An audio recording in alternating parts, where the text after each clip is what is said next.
Hola, mi nombre es Rocío Cardoso, soy adscripta a la materia Ingeniería de Calidad y voy a explicarles los conceptos y fundamentos estadísticos a modo de repaso. Comenzamos con la distribución normal, sea X una variable aleatoria continua, se dice que sigue una distribución normal de probabilidad si la función es f de x. Voy a buscar el puntero, la que vemos acá, que posee media mu y desviación sigma. Los gráficos que observamos son las llamadas campanas de Gauss. Vemos que si varía la desviación, cambia la dispersión. En la curva verde tenemos una desviación más pequeña, entonces los datos están alrededor de la media, y en el caso de una desviación más grande la dispersión es mayor, y eso es lo que observamos en la distribución de los datos.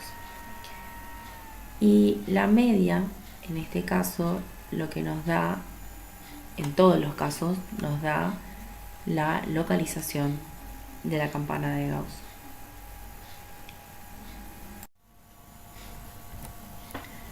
Podemos observar en este gráfico de la campana de Gauss la proporción de la distribución normal. Podemos ver cómo se ubican en torno a la media. Tenemos marcado una desviación, dos desviación, tres desviación, y lo mismo el negativo. Entonces, ¿qué propiedades tenemos? Que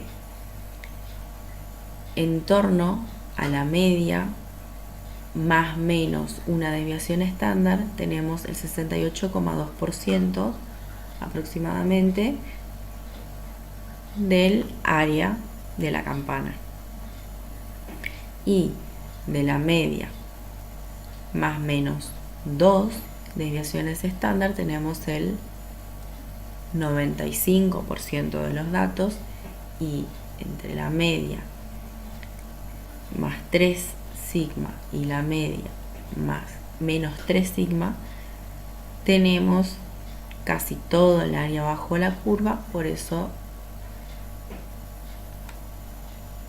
tenemos el 99,7% del área. Ahora, la probabilidad de que x sea igual a un valor, por ejemplo a, es igual a 0 para cualquier número que valga a. Esto es porque tenemos infinitos valores debajo de esta curva,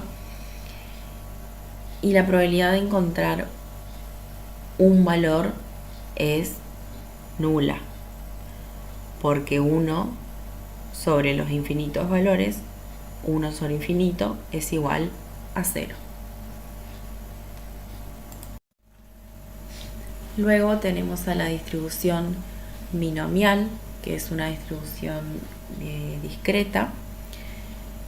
Se basa en el experimento aleatorio, donde los resultados pueden ser de éxito o de fracaso, ¿sí?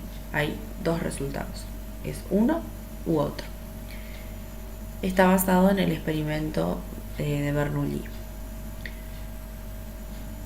Entonces, para una secuencia de n ensayos, donde se cumple que los ensayos son independientes y la probabilidad de éxito en cada ensayo permanece constante, la variable aleatoria x tiene una distribución binomial, donde tenemos n, que es el número de la muestra, y p, la probabilidad, y tiene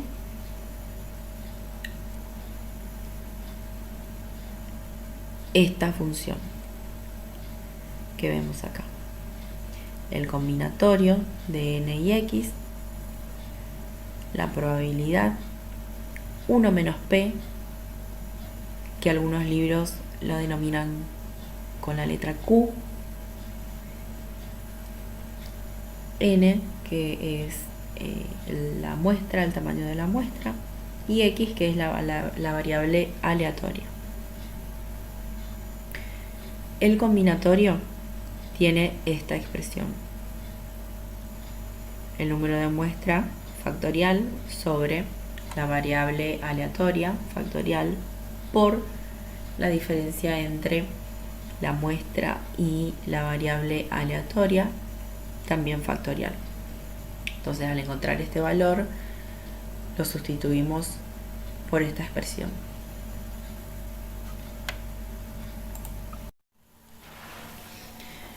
La distribución de Poisson se emplea en un control de calidad que evalúa cierto número de eventos que ocurren por unidad de área, unidad de tiempo, por unidad de volumen. Y la distribución de probabilidades está dada por esta función que vemos que depende de E, que tiene un valor asignado. Lambda en este caso es la media, mu, la media que veníamos hablando en las distribuciones anteriores, ahora es lambda para Poisson, y x es la variable aleatoria continua.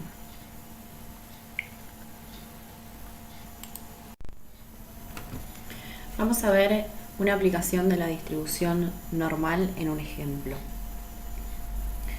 Tenemos una gran cantidad de mediciones del voltaje de suministro a residencias que muestran una media de 118,5 volts y una desviación estándar de 1,20 volts. Nos pide que determinemos el porcentaje de los datos entre 116 y 120 volts. Entonces, partimos en la teoría de la distribución normal, que esta es su función. Entonces, lo que hacemos es relacionamos el cálculo de una probabilidad con el área bajo esta función. Como saben, para calcular el área tenemos que integrar esta función, y así es como obtenemos los valores. Pero estos datos no vamos a hacer las integrales porque estos datos están tabulados. En la próxima filmina voy a mostrar cómo acceder a las tablas. Bueno, para resolver este ejercicio lo que tenemos que hacer es encontrar el área entre el valor 116 volts y 120 volts. Para ello tenemos que tener el área completa 3 y el área 2 para poder hacer la diferencia y encontrar el área 1.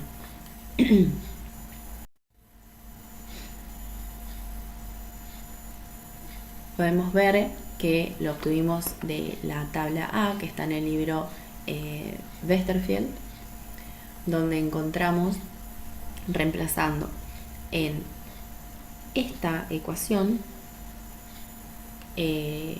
los valores de la normal estandarizada, que es z. Tenemos la variable aleatoria x, que es 116 para un caso y 120 para el otro, la media y la desviación. Haciendo esa diferencia sobre la desviación obtenemos los valores de z. Con estos valores de z podemos entrar a las tablas para encontrar sus valores de área. Como vemos acá, el área 2 nos dio 0,0188 y el área 3, 0,8944. Entonces, como conclusión, el 87,56% de los datos están entre 116 volts y 120 volts.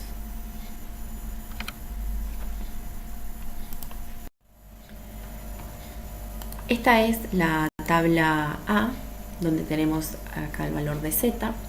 En la diapositiva anterior vimos que nos dio menos 2,08, entonces de la intersección del valor menos 2,08 vamos a encontrar el valor del área.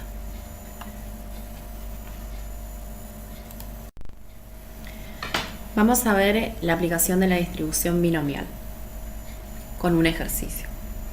Tenemos que de una gran cantidad de artículos, en promedio el 2% son defectuosos. Estos se empacan en cajas de 10 unidades y se quiere saber cuál es la probabilidad de que no hayan artículos defectuosos en cada caja. Entonces, para encontrar esta probabilidad, eso lo resumimos en esta expresión, la probabilidad de que x sea igual a 0. Recuerden que esta es la función de la distribución binomial y este combinatorio está representado por esta ecuación. Entonces, reemplazamos los valores, tenemos el 2% de probabilidad, eso lo reemplazamos acá y acá. N es 10, que es el tamaño de la muestra, y x, que es la variable aleatoria, en este caso es igual a 0. Reemplazando todos esos valores, obtenemos que se espera que el 82% de las cajas no tengan artículo defectuoso. ¿Cuál es la probabilidad de que cada caja tenga un artículo defectuoso? Procedemos de la misma forma, reemplazamos los valores en la función binomial y encontramos que se espera que el 16,7% de las cajas tenga exactamente un artículo defectuoso. Como ejemplo de aplicación de la distribución Poisson, tenemos este ejercicio que nos dice: en una empresa se reciben en promedio 5 quejas por día por prestar mal servicio. Si el número de quejas se distribuye Poisson con lambda igual 5, recuerden que lambda es la media, ¿cuál es la probabilidad de no recibir quejas en un día? Esto se obtiene reemplazando la función de probabilidad, donde tenemos la probabilidad de que haya 0 quejas y lambda es igual a 5. Entonces simplemente reemplazamos y encontramos que es tan baja la probabilidad que sería muy raro que en un día no se recibiera ninguna queja.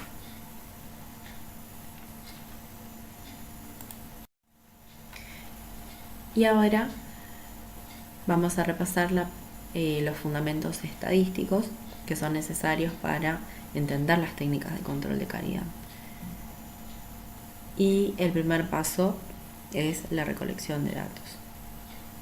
Los datos que se recolectan para fines de calidad se obtienen por observación y se clasifica como atributos o variables. Las variables son las que se pueden medir, como el peso, que lo puedo medir en una unidad como por ejemplo gramos, y los atributos, que son aquellas características que clasifican como por ejemplo conforme o no conforme,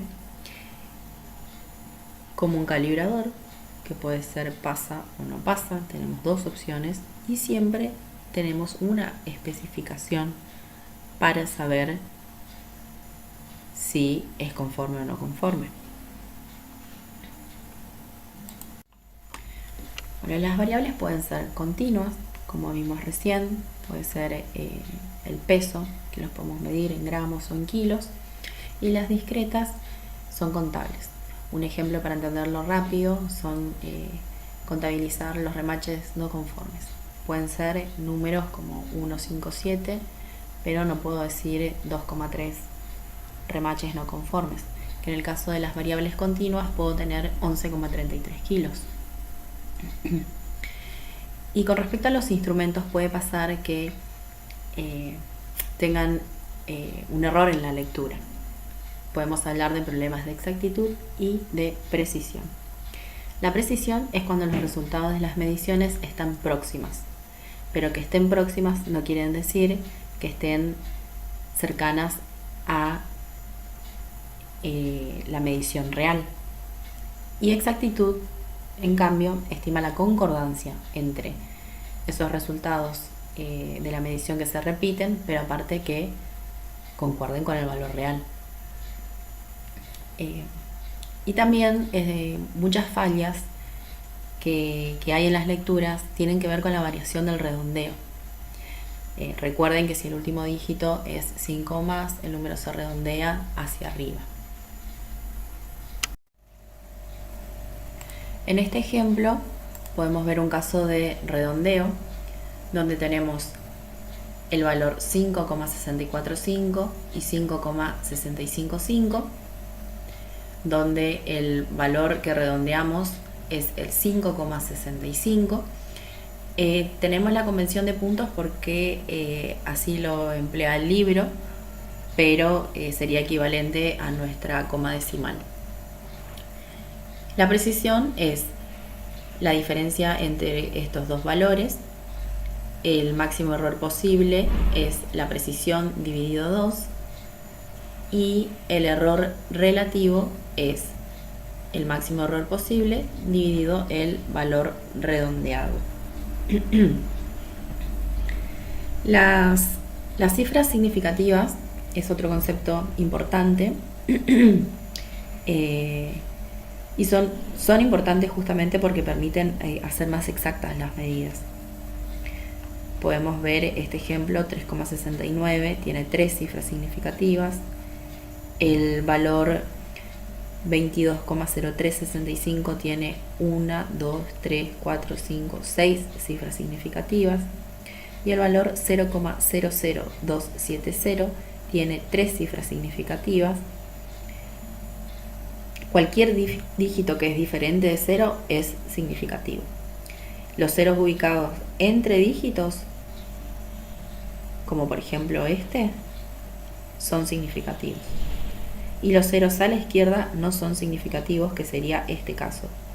Este valor tiene 3 cifras significativas porque los de la izquierda no se contabilizan.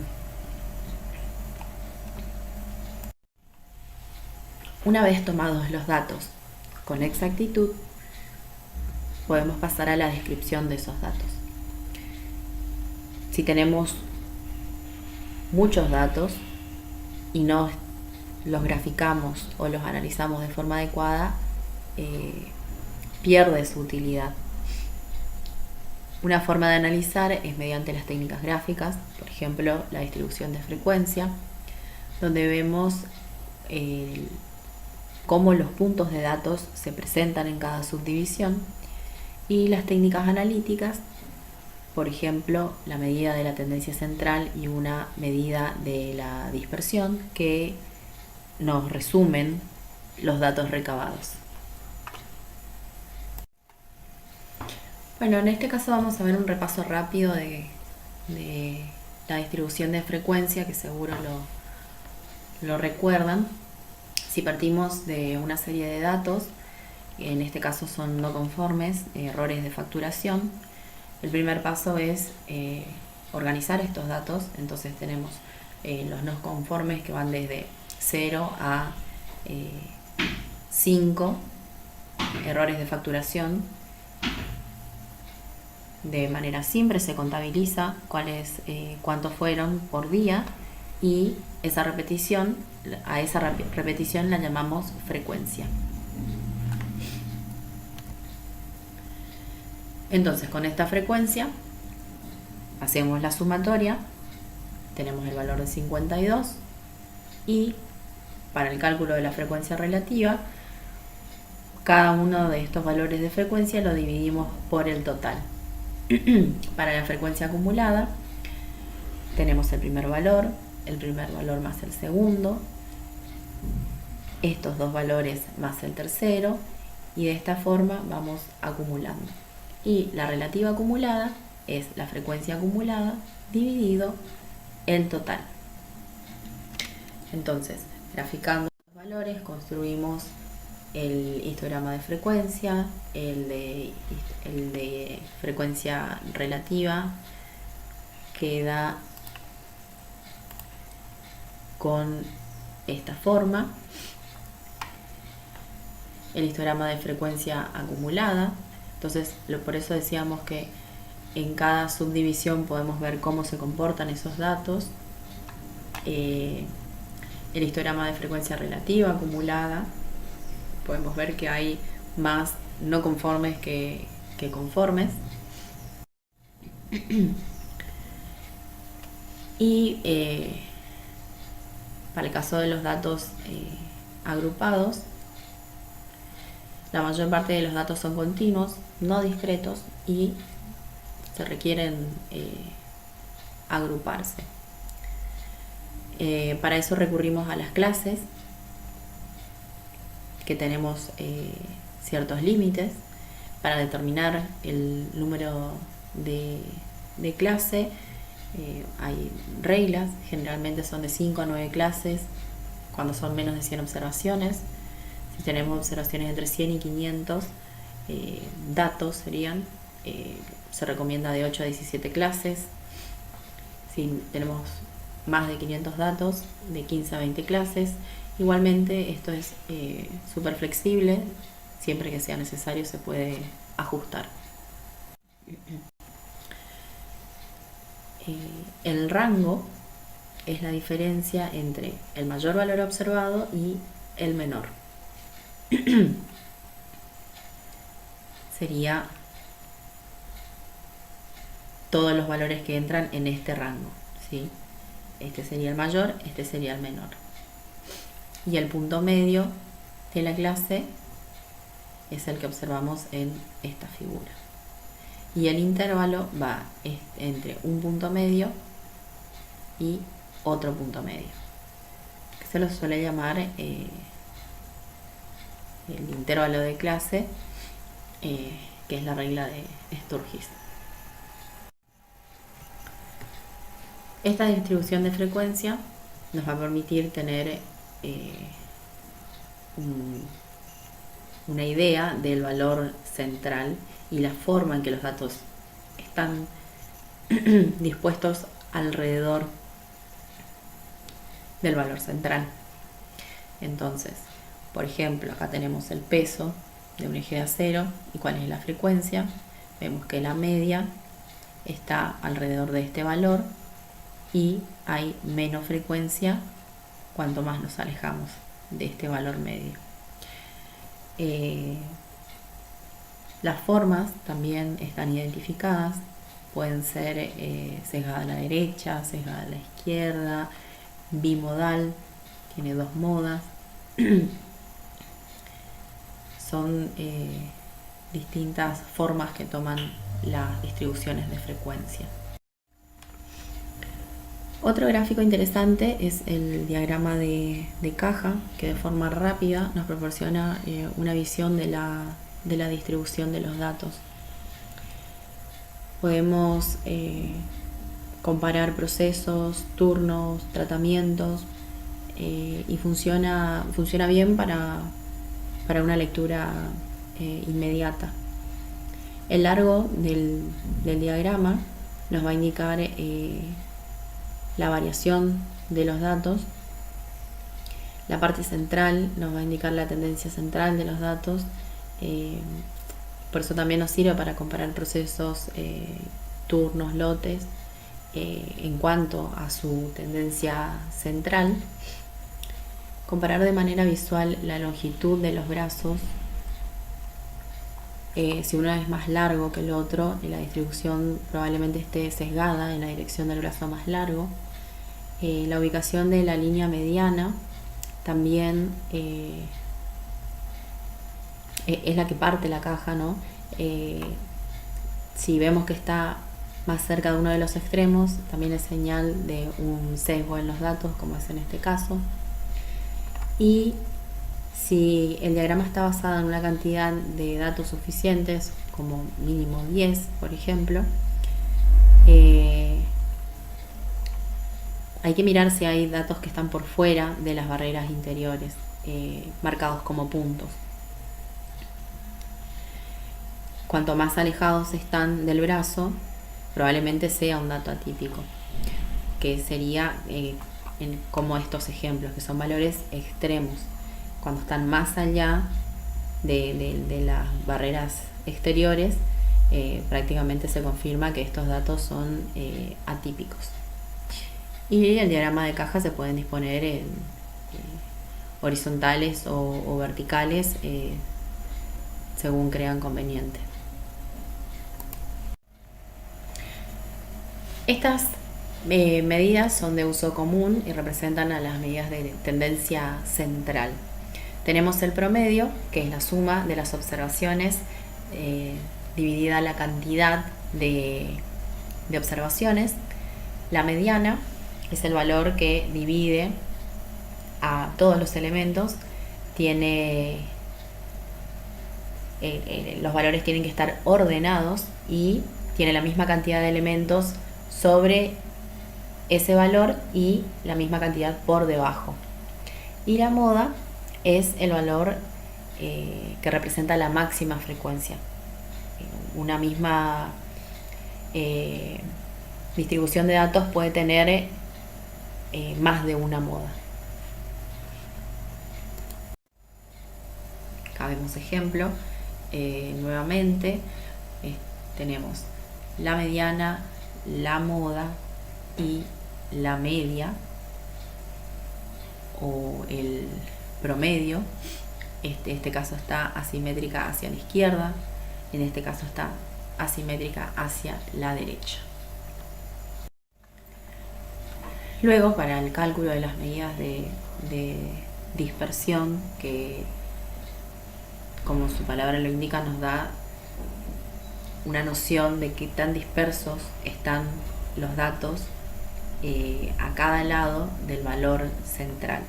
Entonces, de nuevo, el rango, que ya lo habíamos visto anteriormente, y la desviación, que mide la tendencia de los datos a la dispersión. Vemos su ecuación, es la sumatoria de cada uno de los valores menos el promedio. Todo esto, esta sumatoria elevada al cuadrado sobre el número de valores observados menos 1. Y la raíz de este valor, eso es la desviación. Y la varianza es la desviación estándar al cuadrado. Ahora vamos a iniciar el tema de muestreo,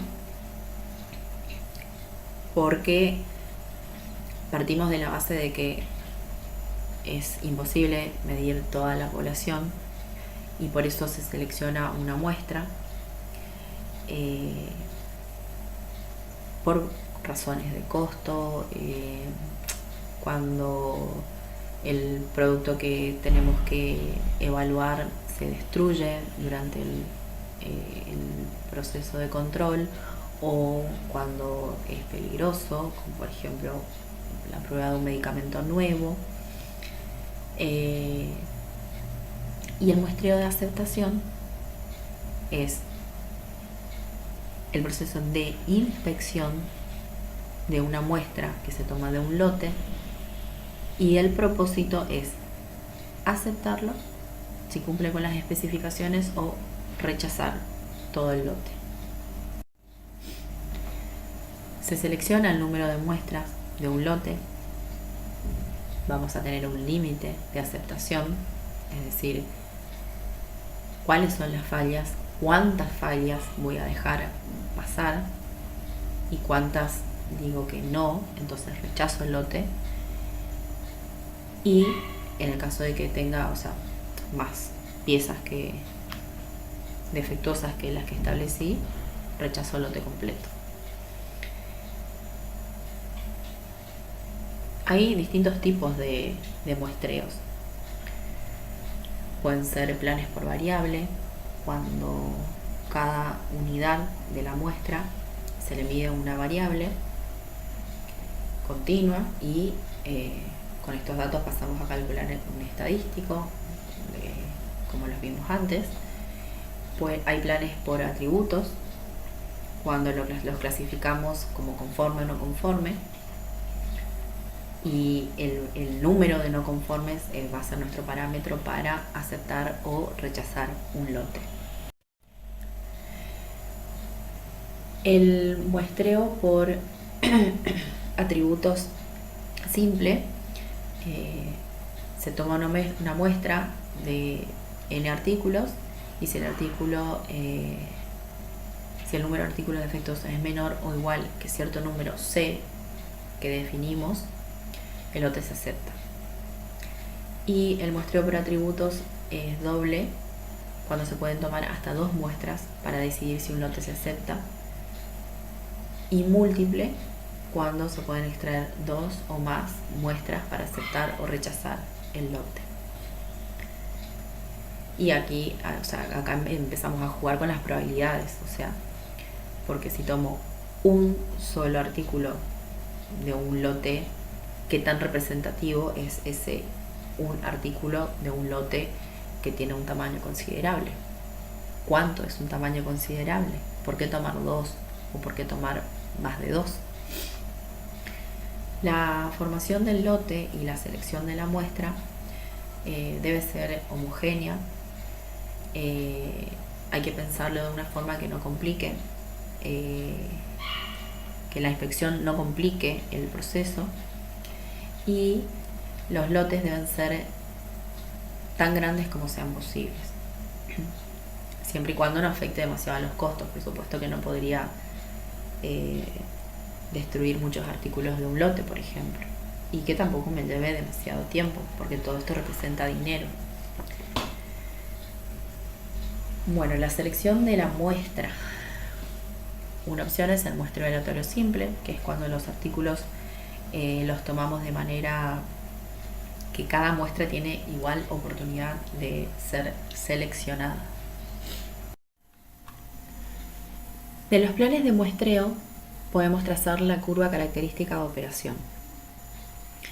Esta curva nos muestra el desempeño de nuestro plan de muestreo y podemos observar si los beneficios son mayores para los clientes, para los proveedores. Generalmente lo que se busca es un equilibrio entre la calidad que recibe el cliente en base a los límites que especifica.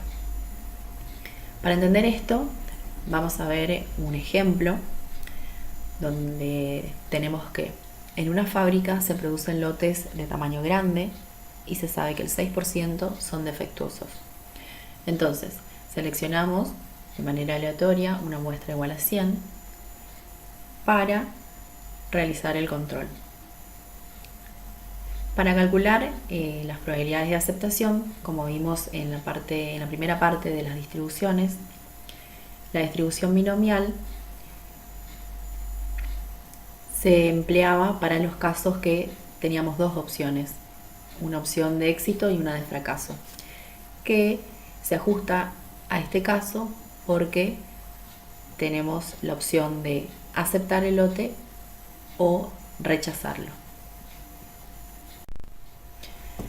Como vimos, tenemos la muestra de 100 y el 6% de defectuosos.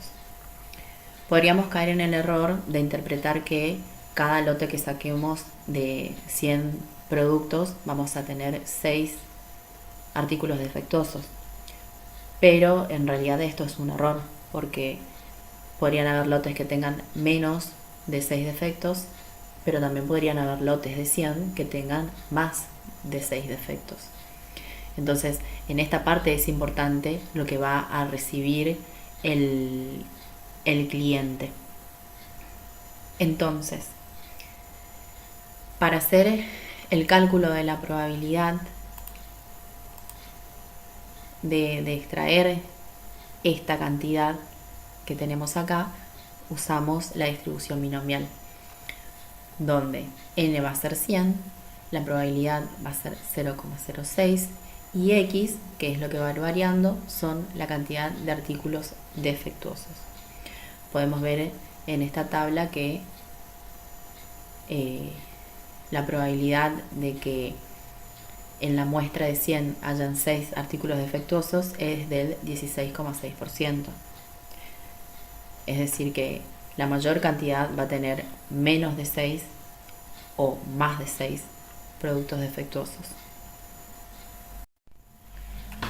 Bueno, ya vimos cuáles son las probabilidades de que en un lote de 100 tengamos 6 productos defectuosos y vemos que varía. Entonces, en este caso, continuando con el planteo anterior, vamos a suponer que tomamos una muestra simple por atributos de 60 productos. Y si se encuentra un artículo defectuoso, el lote es aceptado. Pero si se encuentran 2 artículos o más que son defectuosos, el lote se va a rechazar.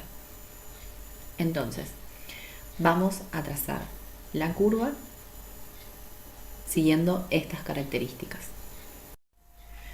Bueno, en la tabla podemos ver las condiciones de aceptación. Tenemos el plan con una muestra 60 artículos y C hasta un producto defectuoso sería, para diferentes valores de P. Vimos que un lote de 100 tenía una probabilidad de tener el 6% de artículos defectuosos. Entonces, acá se va a tomar una probabilidad desde el 0,01 hasta el 0,150 de proporción de defectuosos y ver cuál es la probabilidad de aceptación que se tendría. Entonces, si este plan se aplica a un lote que tenga 2% de artículos defectuosos,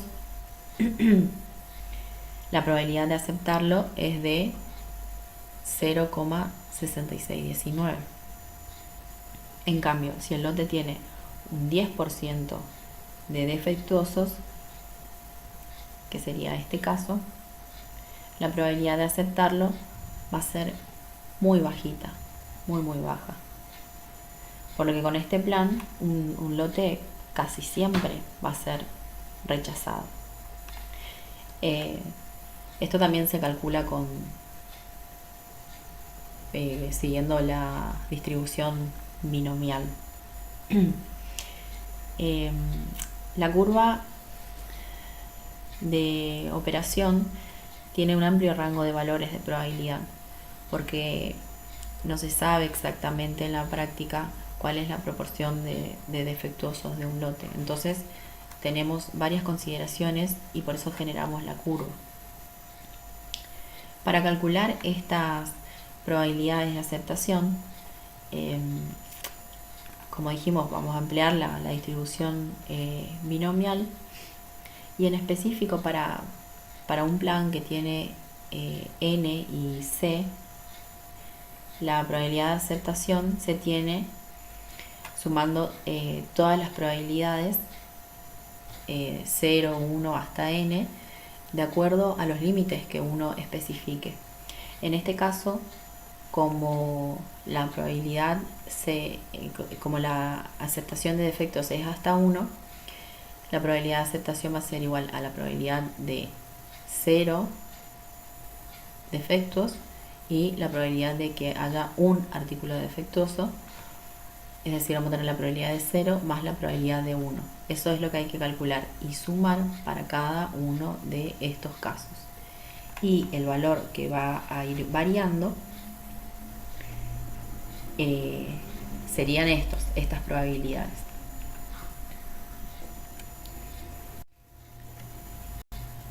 Y acá podemos observar la curva ya trazada, donde vemos la eficacia del plan de muestreo que se planteó. Y si el plan no es satisfactorio, se tendría que buscar otro y trazar una nueva curva OC. Porque acá, ¿qué podemos analizar?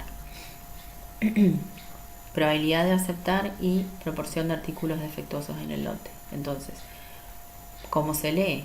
Cuanto más artículos defectuosos tenemos en el lote, menor es la probabilidad de aceptarlo.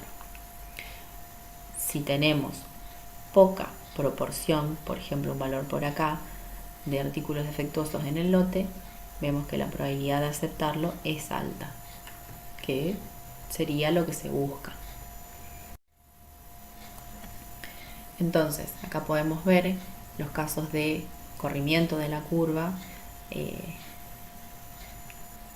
de acuerdo al crecimiento de n.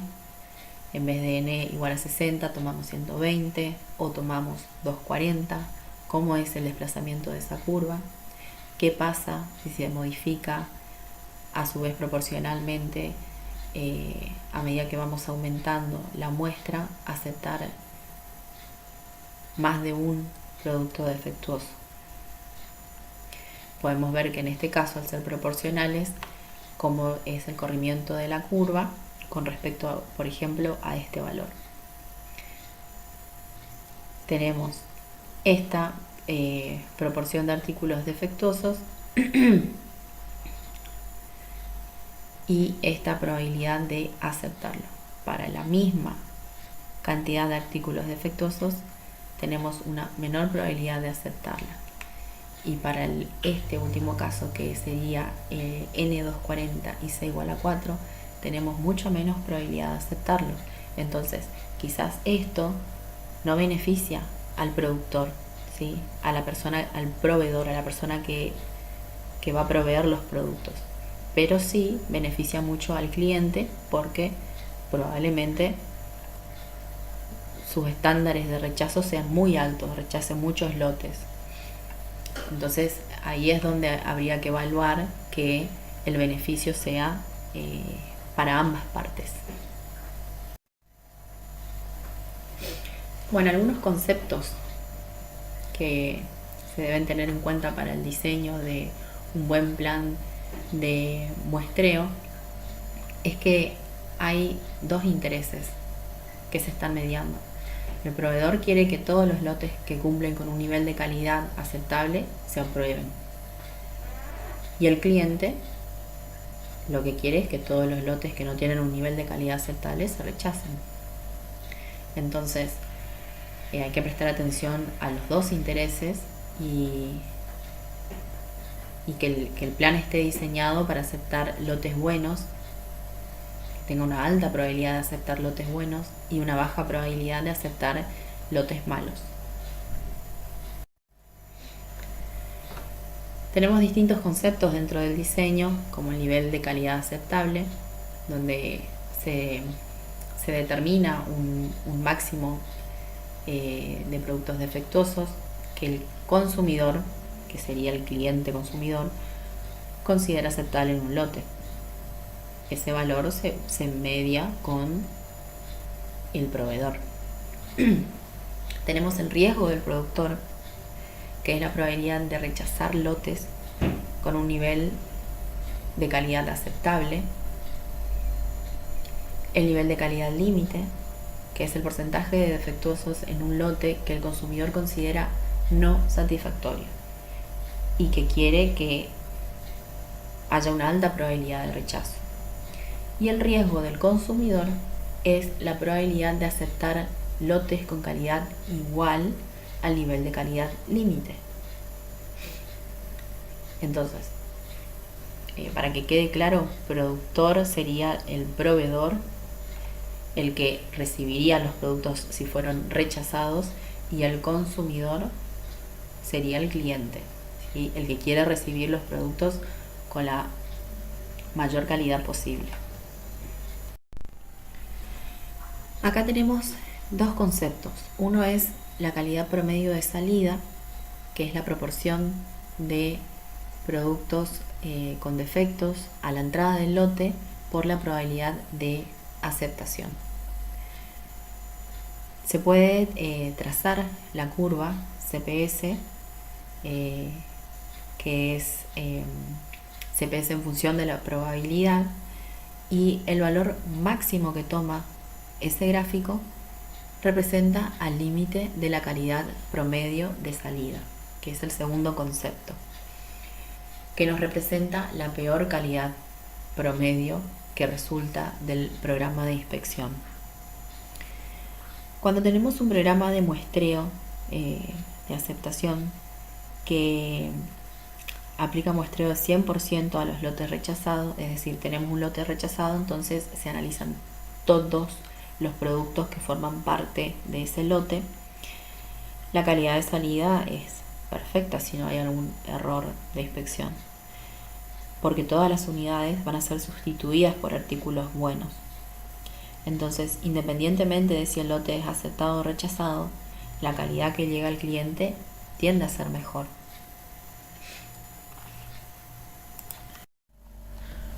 Un último concepto que podemos interpretar de las curvas de operación es el número promedio de artículos que se inspeccionan por lote, teniendo en cuenta los aceptados y los rechazados.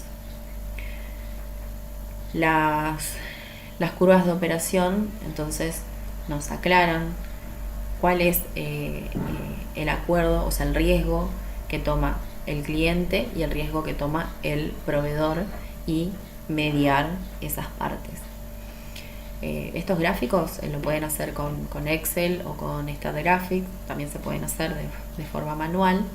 Y para estos diseños de los planes de muestreo existen otros métodos que emplean la forma lógica. Para cerrar, lo importante es que quede claro que la mayor parte de las decisiones se toman en función de la calidad. También en las demás áreas, no solo en la ingeniería industrial. Por ejemplo, en la evaluación de nuevos tratamientos médicos, en valoraciones científicas, en las estrategias de inversión, en el marketing. En todo vamos a emplear la estadística, que brevemente es la recolección de los datos, el análisis e interpretación de datos, para lograr, a pesar de la incertidumbre, tomar una decisión en base a la información que podamos obtener. Por esto es que para los profesionales la estadística puede considerarse como herramientas que ayudan a resolver problemas. Esta filmina y las próximas ya forman parte del anexo. Si quieren ver algo más sobre algún tema en específico.